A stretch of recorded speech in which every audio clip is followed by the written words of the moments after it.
Welcome to the third episode of the Herd Marketing Podcast with me, Phil Waring, and Mark Baker. How are you today? Good, man. How are you? Good, you had a good week? Great week, mate. Busy. Yeah. So just before we started, really, we'll sort of go straight in. We were talking a little bit about what you've been doing over the past week and trying to get that sort of spend rate down on like Google Ads. And I was just sort of making some comparisons because day to day I work with a lot of startups and it's such a big struggle for companies, particularly startups who are quite, spending limited to keep those costs down, particularly when running tests and trying to test against hypotheses. So do you want to just run through some of the bits you've been doing this week for that? Yeah, so one of our new clients is an insurance broker, and that we've sort of onboarded with them, and we're managing the paid ads across social and Google. But in this instance, we'll focus specifically on the Google ads. And what they instructed to us is they wanted to reduce their cost per acquisition, and that costs were spiraling a bit for them, and they were getting a bit out of hand. And their Google Ads accounts were based sort of in the UK, Germany and Austria and Ireland. So it was quite a big campaign that they ran. And first of all, once we'd sort of done the initial audit, gone through, sort of identified areas for improvement sort of thing, we just started picking away at it. They had quite a big budget, and we looked initially at sort of ad scheduling, so running the ads sort of only when sort of people were searching for their services. And this might sound quite obvious, but a lot of people always overlook that. But it wasn't just a case of guesswork and winging it sort of thing. We had to look at the analytics. We worked out when the most people were online, and then set the sort of scheduling around that.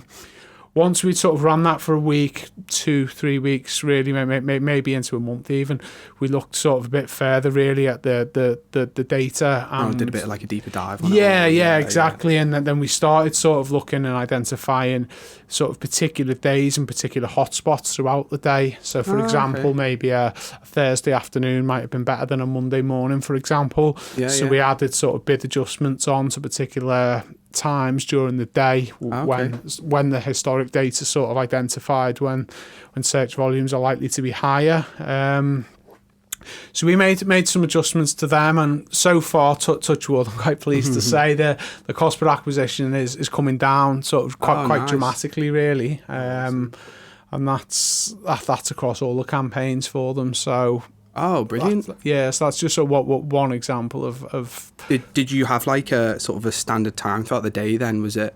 Because I might just be being really naive, but I'm assuming maybe like lunch times and like things like that. Was traffic particularly high, or did you find the opposite? Or when you sort of did that deeper dive, did you kind of come up with a really good time frame? Because it might be just really useful insights across the board. Yeah. We started off with a generic sort of 8 in the morning till sort of 10:30, 11 at night as a generic one for the first month, really, to sort of gather some data, and then it got a little bit more complex when we went into the next phase of it, really, because we started alongside the bid adjustments at certain times during the day when it was historically busier. We also looked at devices, and then we looked at sort of external influences. So in Germany, for example, they have different public holidays to us, so they often have them midweek where we don't. So you'd look back and you'd see a drop in traffic and then a spike in traffic, and that was initially to us quite confusing, but after sort of liaising with their marketing manager and a bit of Googling to see, because obviously we've been doing it a while, so you kind of have an idea if there's a problem. There's only so many things that it can be. We had a look at that. Surprisingly, what surprised me really was we went through and reduced all the bids on tablets, because tablets just weren't converting for these guys, and they were spending a lot of money, and that quite surprised me. I mean, mobile was okay. It's just tablets. I wonder why that is. I don't know. So tablet for these guys in particular. There isn't anymore any ad spend on tablets, and just cut off completely. Yeah, it just wasn't converting, and it was costing, so it was better to take that budget and apply it onto mobile or desktop. And push the buttons that worked. That's so interesting. Why it didn't work on tablet? I don't. I'd be really interested to like maybe talk to some of the customers and just see why they didn't check out or do. So it's a bike insurance company. Yeah, it's a bike insurance company. So that's crazy, but they convert a lot on mobile. Yeah, it converts well on mobile, although the bounce rate's higher. So again, you have to. Yeah. Well, that's kind of expected because people are kind of out and about, and the tendencies and the psychology behind kind of searching and scrolling on like mobile phone is you're out and about, so it's always expected for it to be a higher bounce rate anyway than sitting behind a desktop. And I feel most people make major decisions behind your desktop. So I know when a lot of people come to converting bigger purchases, it's usually behind the desktop is what I've found. And it's always a bit of I think it swings and roundabouts, but I think it's kind of the difference between B2C and B2B. And I feel a lot of traffic that I've seen on B2C websites that focused on their end consumer at smaller price brackets are always tend to be mobile focused, because I think it's just how people are during the day and where they like to shop. But there is a massive like swing the other way for B2B, and I think it's definitely like still desktop focused. It just seems to be more kind of like official when it comes to these bigger purchases. So I suppose it kind of makes sense. It's just weird that tablet was just... Yeah, it's a considered purchase as well, Les. It's not something you just sort of come across, like you say you were talking then, smaller purchases. These policies are fairly dear and fairly specialised, so it's not an off-the-cuff sort of purchase. It's something you would have to consider and think about. Okay. So I think... We touched on this, I think, in previous podcasts, but I think the remarketing aspect of it and the sort of 7 soft touch points that you have before a consumer potentially buys certainly comes into play. And it looking at their data again in analytics and their repeat custom, it is, as we just said, confirmed that they didn't always buy on the first visit. It may be that they were simply comparing prices and then coming back. Okay. So is the bike insurance market, is it quite big? Is it quite limited? Because obviously you've got Go Compare and other websites like that to compare more generalised insurance. There's not brokers as such like Go Compare, which might pull in from various sort of different sort of brokers, like trying to think, like Liverpool Victoria or another sort of insurance company. A lot of them are independents, but they're underwritten by specialist insurers like Hiscox or Lloyd's of London, that sort of thing. Interesting. I never thought I'd be learning about bike insurance this week, but it's really it's more interesting to see how people purchase it, because it's something that I've never considered. Well, it's addition to your home insurance, really, because your home insurance covers you obviously for your basic leaks, anything like that. But these guys specialise in people that have got expensive high-end bikes, really. It's a niche market, but it is a competitive market, and certainly in the different territories we work on. In Ireland, for example, it's easier to rank, easier to convert. The UK is we're doing okay in the UK. Germany, very difficult market, very competitive market. And when you compare the SEO, for example, and you look at their organic rankings, it's complex. You're into sort of international SEO, and it's something I feel we need to focus on moving forward. But we'll wait and see. We'll see what they decide to do. So why do you think in Ireland it's a lot easier then? If you put the two kind of stark contrast, Ireland versus Germany, what do you think the major differences are, or have you pinpointed that yet, or is that something you're going to... It's not. We've sort of at the moment just been instructed to focus on the paid search, so we haven't really delved too deep into the organics of it. However, I feel initially it may just be competition. It may just be search volume, but that's a guess. Is cycling bigger in Germany than it is Ireland, or are there any no swing factors? It's a bigger factors? country, isn't it? I think Germany for sure. I think there's certainly more search volumes, but I think it might be broker sort of driven rather than sort of independence, which is what these guys are. So I don't know, it'll be interesting to see. Come back in 6 months, hopefully, and we'll ask you the same question in 6 months. Clearer answer, hopefully. No, it's cool. I suppose the other thing we were talking about kind of prior to the podcast as well was you and starting your marketing agency, and I know I've kind of asked you how your week went, but I think it'd be quite interesting for us now to kind of delve into a little bit more on kind of starting an agency and what that involves, and anything from finding clients to kind of progressing into like different office spaces, and what you've kind of learned through the process, because you've obviously had businesses before, so you've learned a lot. I feel that many people just starting an agency might not know yet, so you've been able to take other tips from other industry and kind of bring it into this. So I think now you started really progressing. The clients are starting to kind of roll in a little bit more as you started to kind of bolster your agency a little bit. So after this bike insurance company coming in, typically, how busy do you find yourself during the week? Do you focus on a lot of different clients, or are you still in that phase of trying to build that clientele? We're still sort of quite early on in terms of our building, but it's for us it's about building relationships. It's not a lot of agencies, certainly touching on experience that I've worked with in the past, are in for the quick buck, and that's not what we want really. We want to build long-term relationships with people. Like one of our clients we've been working with about coming up to 12 months now, and we have a great relationship with them, and it's I've touched on this before, and if you ever read any of our blogs or don't know if we've done it in the podcast, but we've certainly written about it in our blogs, is an integrated approach. We like to sort of integrate with the company we work with. We like to sort of work alongside them and be part of them. So we're essentially an extension of them, and it's at that relationship is a two-way thing, and from that you certainly get the best results. Totally. I think that goes across. Just as a side note, I think that mentality is now coming across in all different sectors. So I know there's been a real surge with recruitment agencies, and there's been a few companies now like Talentful in Manchester where they integrate into your company.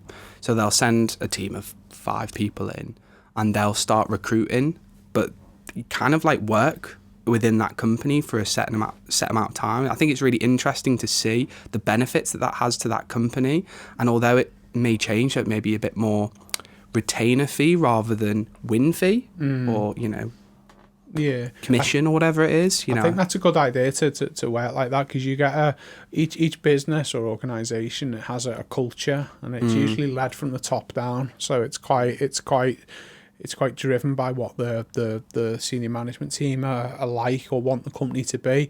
And I think by integrating as an agency or as a sort of third party, whether that be recruitment, marketing, HR, whatever it is you do for businesses, you gather a clearer understanding of their culture and what they want, and from that you can then deliver your best service, and that's important in building relationships and generating ongoing business, rather than promoting yourself as we can do X, Y, and Z, taking the retainer for 3 months, them getting bored, and then you're losing the contract. It's I have a sort of simple saying that you're better to under-promise and to over-deliver, and that way you generally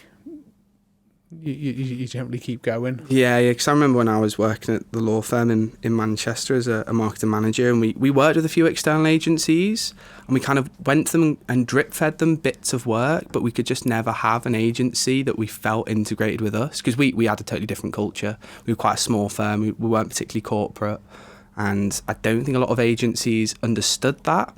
And I think it was, I've forgotten which agency it was that did semi-integrate with us, and they really understood our needs and what we were about, and the relationship just worked really well, and we kept them around. We worked them really closely, and it kind of became mutually beneficial then, having them with us on that journey. And I think obviously the power of marketing is to grow a business, and I suppose the nice sentiment is from a marketing agency to kind of be involved on the business you're growing to a degree, and I think it's really nice for both sides to see that. But I mean, I suppose then in terms of things like office rentals, it's a bit of a weird one now, isn't it? Because I suppose if you're planning on kind of really integrating with companies, and you suppose you're quite early, it's probably just something that's not really tabled yet, is it? Kind of that office? No. I mean, there's lots of options for offices, certainly in around Liverpool and Manchester way. There's lots, from sort of hot seats to even free office space for set periods. But I think once you take that sort of leap into that, you're fully committed then. But I think in terms, just one point on the integration that I quite like and I've always liked, and I think the clients like, is WhatsApp. So we create WhatsApp groups between our clients, and it's handy because if we can't answer every question, for example, that we get through social media for them, and we get questions sort of 24/7, and whoever's managing that account or whoever's looking after it can reply. So with a WhatsApp group that's got, say, 10 of their team members and a number of our team members on the group, between us both, we can respond quicker to people. We can get back to people or customers or clients or whatever it's that quicker turnaround of information, isn't it? Yeah, and that looks good as well on social. If you're getting back to people and your response time's quick, it's all these little factors go. It's like a tick in the box, isn't it? And yeah. And I think more boxes have come to tick for a lot of like customers and users. They do strangely check these things. They're quite meticulous when it comes down to it. So I definitely think integrating that WhatsApp. So we were talking a little bit again about WhatsApp because I find it super interesting, and we were sort of touching upon this Facebook's cryptocurrency and how my thought since the last time we spoke on it has slightly not deviated, but maybe slightly changed, in the sense that I think now I'm starting to edge towards whether Facebook Messenger will separate from WhatsApp. Messenger keeps it very consumer based, so it's very kind of informal. I think group chats between friends, I think, may move over to Facebook. I've already seen it happen a few times where people have moved over to Facebook because it's just a little bit easier. I definitely think WhatsApp might come sort of a more business focused platform. And we were talking a bit about that Libra because I'm finding it fascinating at the moment. I know it's kind of hot topic in the news, and how Facebook are partnered up with 27 other companies, including Spotify, PayPal, MasterCard. So really, really big companies in the space. And obviously they're going to be at the forefront of building out the digital wallet side of things. So Calibra. So just to clarify for people that are listening, Facebook are moving into a cryptocurrency. That's what we're saying. Yeah, fascinating. Yeah. And I think their ideas around it and why Bitcoin didn't work and why they think Libra will work. I can kind of see it in a weird way. Certainly got the customer base. I mean, I don't know too much about what they're doing. I know the names of what they've chosen. In Libra and Calibra, but I'm unsure. It's interesting to see that they've got PayPal and the MasterCard and a couple of the sort of big players on board early doors. Yeah, it's crazy. Yeah. I mean, well, if PayPal dropped, eBay would, because it's part of the same. But yeah, I think it's crazy, and I think the fact that problem is with Bitcoin, and everyone knew it, is they didn't back up with real asset. So, if you invested in Bitcoin, you can't really use it. Whereas I think Facebook are kind of trying to back up with real asset, so it translates into dollars and pounds and things. So it'd be interesting to see what happens there. But I think particularly with WhatsApp, so they're looking at Messenger and WhatsApp being kind of like the home ground for where transactions take place between people using, Libra currency, using Calibra software. And I just got a feeling that, WhatsApp will specialise in that business. And we talked last time about, the customer service side of WhatsApp and how that could be monetised if was it past 24 hours? Yeah, it was something Steve Bartlett said at Social Chain in Manchester about them charging businesses to reply via WhatsApp in a certain time frame, or they'd have to pay. Sort of trying to push businesses to be more customer sort of focused. But I can certainly I can see WhatsApp expanding its offering past messaging. I think it will. I think everything will just go over to Facebook Messenger, and it'll be the business hub for. Because I mean, one of the biggest problems with Libra, and it's again really publicised in the media, is the fact that people don't trust Facebook's privacy policy. But WhatsApp's super encrypted still, so it's kind of like you've got WhatsApp, which is particularly secure, and then Facebook, which has this air about non-security. And I think Facebook will just be better off sectioning that off with Messenger and just keeping that all very fluffy, very consumery, very informal. And I think WhatsApp, because obviously Calibra is going to be super encrypted. Best just keeping it with WhatsApp. I think it'll be interesting to see how it evolves. That certainly, and then when they move into new territories like the UK and into countries that have organisations like the Financial Services Conduct and that. And once they start sort of aligning themselves with that, it'll certainly build consumer trust. Because when you say sort of cryptocurrency now, most people, for 99% of the population, they haven't got a clue. No. I'd count myself amongst that. It's not something Don't I like geek out on it, use. no. I don't use it, and I've never used it. But I think it's the future. I think it's going to be there whether you like it or not. Yeah, So, and from a marketing point of view, I think it's super interesting because if they could split the two, WhatsApp being very business related and orientated, and Messenger being quite informal, consumer based, I think it'd be really interesting to kind of have one platform where you can do B2B marketing and you can kind of see transactions almost between different businesses and different sectors, Yeah. and you can start understanding what businesses are trying to get into what sector, by who they're paying and things like that. I know it'd be super encrypted, Yeah. but you'll be able to see somewhat a trend there. And I think it would be so interesting again to have like Messenger as proper B2C central for marketers. Yeah. And I think it may just be something that we kind of move into that direction. It opens up new possibilities, and I think for us as marketeers, or for young people looking at jobs in tech, you've got to be sort of ahead of the curve a bit, really, and be on it and have your finger on the pulse, because these things sort of come so quickly. And Yeah. don't get me wrong, they don't always work, but if someone like Facebook or WhatsApp is putting a lot of time and effort into it, there's clearly a lot of resource gone into it, so it's big enough to work for them. Saying that, Google Plus didn't work for Google, so That's very true. That's very true. I don't know, but cryptocurrency is here, and I think it's kind of here to stay, but it's not quite here to stay yet. But there's just that air about something will happen. But I mean, controversies around it are just through the roof, though. I mean, they're kind of saying if Libra or any cryptocurrency came into place, then it's taking power and decentralizing banking, but then giving too much power to companies. It just gets into a whole messy thing. Yeah. But I've got another question for you. Go on. Don't look worried. So I had quite an interesting question asked of me today about landing pages. A company that I'm working with, we haven't actually done a landing page yet. We found we've got really good traction with using Facebook and Facebook groups in particular. What advice would you give to someone who's kind of built a good audience on social and now is looking to maybe gather more traction? Would you say sort of push the buttons of social a bit more and get fully out of social what you can, or would you start creating landing pages and diverting traffic in different ways? What is it they want? What is it? What's the end So objective? essentially app downloads, that's what we want to convert. Okay. We were looking at ways of doing it, because I know for me the advice that I was giving was, you know, if your conversion point is going to be an app download, you create campaigns and adverts that direct directly to app stores. Yeah. And so you don't really want to have that obstacle in the way of a landing page. Yeah. But is there any reason why you would have a landing page in that situation? I suppose if it was an app, you probably would.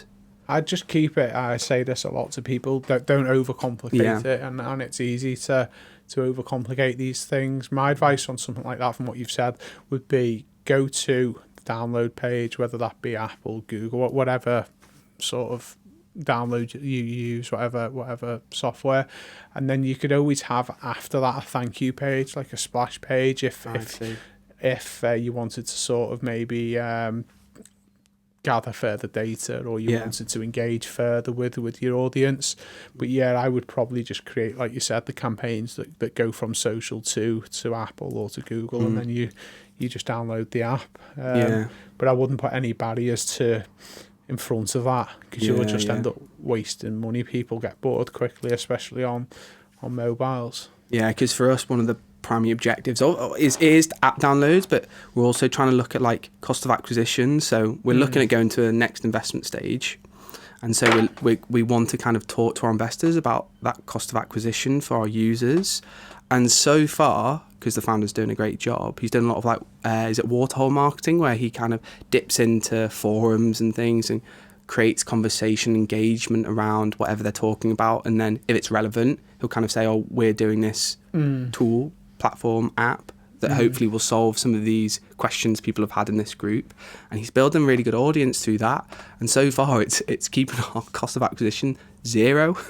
So it's kind of a good thing going into an investment pitch to say cost of acquisition is zero, but then there's nothing to go off for the next round. It won't be like that forever though. Exactly. So I think for us it's a kind of, do we experiment a little bit of the landing page and trying to understand what that cost would be if we were to do Google adverts, but again, if we were to do Google adverts, it'll just direct to their app store, wouldn't it? So Yeah. okay, I've kind of answered it in my own head, but I just thought it was an interesting way around the cost of building a landing page. So I think when people talk about cost of acquisition, particularly with the companies that you're probably working with, so later stage companies, it's probably a slightly different world with startups, because a lot of times they don't take into consideration the cost of actually building the website, particularly if it's just to drive traffic. So it was one of those kind of, we were a bit questioning each other and being each other's critical friends, and sort of saying, well, if we build a website, that's going to shoot our cost of acquisition up, because it'll be, I don't even know, you could put any price tag on a website depending on how good it is. But I suppose, okay, so landing pages, if you're in e-commerce, and especially e-commerce selling products, landing pages are crucial. Getting your campaigns right, your keywords right, and everything else. Landing pages are hugely important, and you want to be sending the right traffic to that page. And that has obviously a number of benefits, from conversions through to bounce rate through to wasted budget or well spent budget. Landing pages are super important, but you can delve even further really and look at the sort of the content that you're creating on these landing pages. If it's a particularly niche product that's got quite a long name, for example, like I try and think of a company that I used to run. We used to have rank for, it was a really random name, like Cerise Duchess Satin. And we always ranked like first organically for it. So that landing page went straight through to this particular product, and you just didn't need to run paid ads for that, because you ranked organically first for it. Yeah. But if you were running paid ads for it, it would take you through straight to that page, and you're only then literally 1 or 2 clicks away from it being purchased. And it's that sort of it's like the customer journey online. You want to kind of reduce clicks, reduce obstacles to the conversion, don't you? Because I think otherwise people get bored. I would if I had to click through a load of things to get to where I want to be. That's it. Was it the customer funnel almost, isn't it, online? That's it. It's really interesting. And then I suppose one more question for me is going back, kind of shooting back to a bit earlier about scheduling and things like that. I've had a little bit of experience using things like Hootsuite, and I tried to use Buffer a bit, but I thought it was a bit limiting. Have you ever got experience of using anything like that, or do you prefer using it directly with the platforms? Because I suppose you get a bit better live data, don't you, if you go direct to platforms. But for anyone who might be managing multiple smaller campaigns or smaller social media pages across different platforms, have you got any experience or insight into things like that? I've used Hootsuite before, but it's a bit of a shortcut, really. I think you're better. I know it takes a bit longer, but in the scheme of the whole day, you are better doing them one by one. Really, I think it's like you say, you're on their platform, you get clearer data, you can change things around. Certainly, like with Instagram as well. Correct me if I'm wrong. I don't think you can post from Hootsuite to Insta. I don't think you can. I don't think you can yet. I think when I last used it, it was because obviously as a marketing manager, I had so many things to do during the day, like so many things, like planning events and online campaigns separate from what I was posting organically on social. There's all these different things I was having to do. So it would be go into the office, check out the news, go on Hootsuite, share a few blogs, articles, try and have a bit of engagement, but I could never find it clicking. And even though I was scheduling posts throughout the day and posting so much through that scheduling process, I could never quite get the traction that I was after. And I think it was because I wasn't doing it on each platform. It's quite dynamic as well sometimes, because if something comes up that's relevant in your immediate environment or your market, or even politically in the wider sort of environment, and you post something or you share something, it's quite dynamic. It's there, it's happening, and if you're not on it, if you're scheduling this to go out sort of 3 hours later, you've missed the boat. It's old news, and it has its place. It does have its place if you know you're going to be out and you can't post, but then you can schedule on Facebook anyway. So and I think once you've posted, I think it's like the follow up. And I think there were times where you might schedule, but then you're not there in the moment to follow up with people commenting. And I think that's when you really generate good user and great engagement Yeah. when you're actually speaking to people almost like live, Yeah. and they can see you're there and you're speaking to them. I think for a business that's so powerful that your voice is there in that time. I think, what was it, say Twitter, I think was like 7 seconds, wasn't it? You get 7 Yeah. seconds and that's it. And I think it's like you might be able to capture them for a little bit more if they've commented on your tweet or whatever it is, but then you lose them very quickly again unless you can get back to them and have that interaction. I quite like the Facebook Live videos you can do. I think they're quite good, and if you coincide that with when you know you've got, say, busy web traffic, for example, and you can make the most of that and use data to sort of your advantage and do those live videos, it can be quite beneficial, because if you've got a big audience, if you've got many thousands of people or followers or whatever it is, you can engage with them. You can take questions during your videos, it's quite it can be quite a good way to sort of engage with your customers, answer questions, and it's like Instagram, they do the same, live stories, and it's, they notify everyone when you start a live story. So I just think, like, why wouldn't you use that as a company like that to your advantage of kind of mass notifying everyone that you started up a live Q&A or whatever it is? It just seems to be a bit of a shortcut than you trying to manually reach out to people or emailing people and not having them at the same time. And I think live stories just combats all of that. And it doubles up as content as well, because you can download it again and then re-upload it elsewhere. So it's never really wasted unless it's bad content. It's not wasted. You can use it again somewhere else, embed it in blogs, whatever it is you choose to do. 10x that content. That's what we'll be doing that with this content. You'll see it. So, but it works, and it's value. It's adding value, isn't it? So yeah. Anyway, I think that is us up for our half an hour. It was quick when you enjoyed it. It was quick, wasn't it? It was good. It was fun. It's good, mate. Yeah. So anyway, I've been Phil. This has been Mark. Yeah, do you want to peace out and hashtag us out? Yeah. Thanks for listening, Mark. Heard Marketing. Gather your audience. Boom.